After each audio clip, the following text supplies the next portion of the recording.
Hello students, this is Rahul Bhosle. Welcome to my YouTube channel English for Marathi medium students. Today we are going to learn 10th class English 1.3 Basketful of Moonlight warming up. आज आपण Basketful of Moonlight या पोएमचं warming up आज आपण बघणार आहोत. So let's start. Chit Chat section. First, did you like to hear bedtime stories when you were a child? ज्यावेळेस तुम्ही लहान होता, चाइल्ड होता, त्यावेळेस तुम्हाला बेड टाईम स्टोरीज ऐकायला आवडायच्या का, असा क्वेश्चन आहे.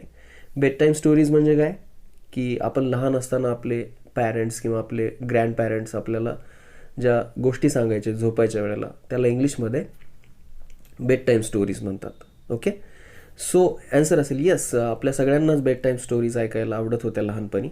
So answer is yes, definitely I did.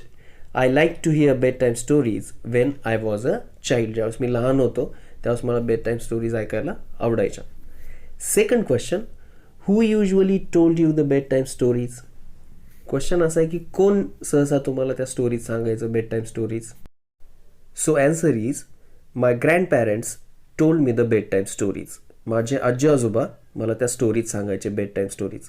इथं तुम्हाला जे कोणी स्टोरीज सांगत होतं त्या पद्धतीने तुम्ही आन्सर लिहू शकता. Question number 3, why did you like them? आता नीट क्वेश्चन लक्षात घ्या. का आवडायच्या तुम्हाला स्टोरीज? आपल्याला रिझन सांगायचे. इथं गोष्टी त्या आवडायच्या त्याचं रिझन सांगायचं. ओके, इथं प्रत्येकाचं रिझन वेगवेगळं असू शकतं. मी एक एक्झाम्पल म्हणून ॲन्सरमध्ये दिले तुम्हाला, तुम्ही तुमच्या पद्धतीने तुमचा ॲन्सर लिहू शकता. Okay, so answer is almost every kid loves bed time stories. जवळपास प्रत्येकच लहान मुलाला बेड टाईम स्टोरीज आवडत असतात.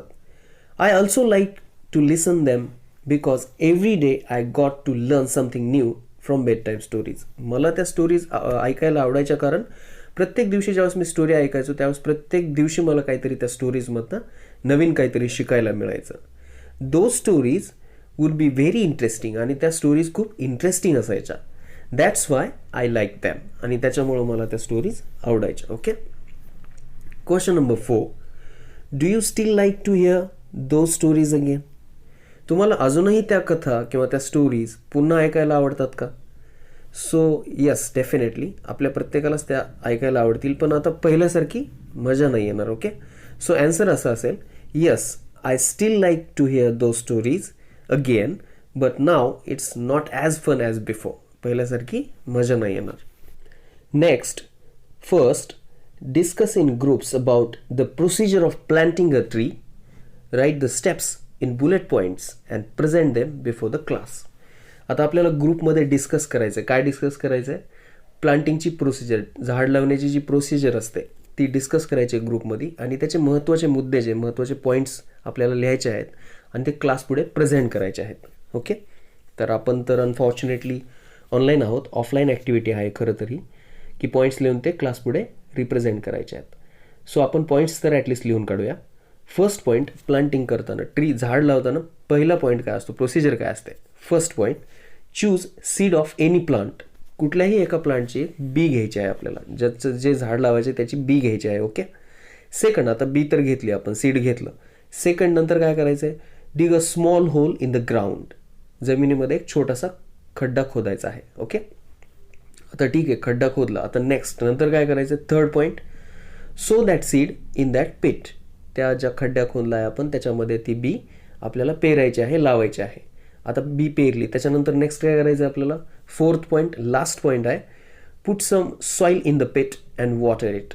आता त्या जिथं आपण ती बी पेरली आहे त्याच्यावर थोडी माती टाकायची आहे आणि त्याच्यावर पाणी टाकायचं आहे. That's it. That's the whole procedure of planting a tree. Okay, so second, discuss in pairs and write what your father and mother do for your family. आता आपल्याला दोघांमध्ये डिस्कशन करायचे, दोन जणांमध्ये. काय डिस्कस करायचे? की तुमचे वडील आणि आई आपल्या फॅमिलीसाठी काय काय करतात हे पॉईंट्स आपल्याला खाली लिहायचे आहेत. सो फर्स्ट बघूया, फादर काय काय करतात आपल्या फॅमिलीसाठी, आपले वडील आपल्या फॅमिलीसाठी काय काय करतात त्याचे पॉईंट्स बघूया. त्यांनी स्टार्ट करून दिली आहे फर्स्ट पॉईंटनं, तो पॉईंट बघूया. Works hard to earn a living. उदरनिर्वाहासाठी खूप मेहनत करतात. ऑब्वियस आहे, आपले वडील उदरनिर्वाहासाठी खूप मेहनत करत असतात. सेकंड पॉईंट बघूया, प्रोटेक्ट्स द फॅमिली, आपल्या फॅमिलीची ते रक्षा पण करत असतात. ओके. थर्ड पॉईंट बघूया, gives good advice to children, आपल्या मुलांना ते योग्य सल्ला देत असतात. फोर्थ पॉईंट बघूया, पेज चिल्ड्रन्स स्कूल फीस, आपल्या मुलांच्या शाळेची फीस पण ते भरत असतात. हे झाले फादर्सचे पॉईंट. ओके. आता मदर्सचे पॉईंट बघूया. ओके. आई काय काय करत असते आपल्या फॅमिलीसाठी. एक पॉईंट त्यांनी दिला आहे, कीप्स द हाऊस क्लीन, आपलं घर ती स्वच्छ ठेवत असते. अजून काय करत असते आई. Second, makes meals for the family, आपल्या पूर्ण कुटुंबासाठी ती जेवण बनवत असते. थर्ड पॉईंट बघूया, टीचेस चिल्ड्रन, आपल्या मुलांना ती वेळोवेळी शिकवत असते. फोर्थ पॉईंट बघूया, takes care of the whole family, आपल्या पूर्ण कुटुंबाची ती काळजी करत असते. सो हे होते आईचे पॉईंट्स. सो स्टुडंट्स, मी मुद्दाम 2-2 पॉईंट्स खाली सोडले आहेत तुम्हाला. आता तुम्ही तुमचं थोडं डोकं लावून ते पॉईंट्स, खूप मोठ्या गोष्टी असतात जे आई वडील आपल्या फॅमिलीसाठी करत असतात, तुम्ही आता पाहिजे तेवढे पॉईंट्स खाली लिहू शकता, म्हणजे तुमची पण छान प्रॅक्टिस होऊन जाईल. Okay. So students, this is a whole warming up of basketful of moonlight. या व्हिडिओमध्ये एवढंच. नेक्स्ट व्हिडिओमध्ये आपण याच पोअमचं तुमचं authentic line by line explanation व्यवस्थित प्रॉपर बघूया. या व्हिडिओमध्ये एवढंच. So if you liked this video, please do subscribe my channel and press the bell icon to get notification of all upcoming videos. Thank you so much for watching.